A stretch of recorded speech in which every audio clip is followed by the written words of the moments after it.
yapıyoruz. Hangisini tadı? İstediğinden başlayabiliriz. Evet anne, su döküyoruz.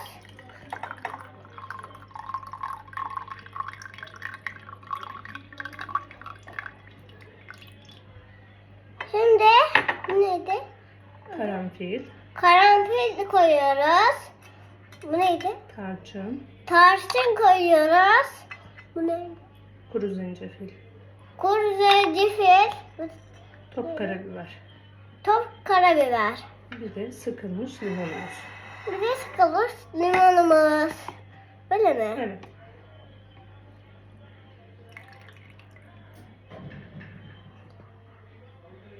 Anne bitmiş midir? Bitmiştir. Dur.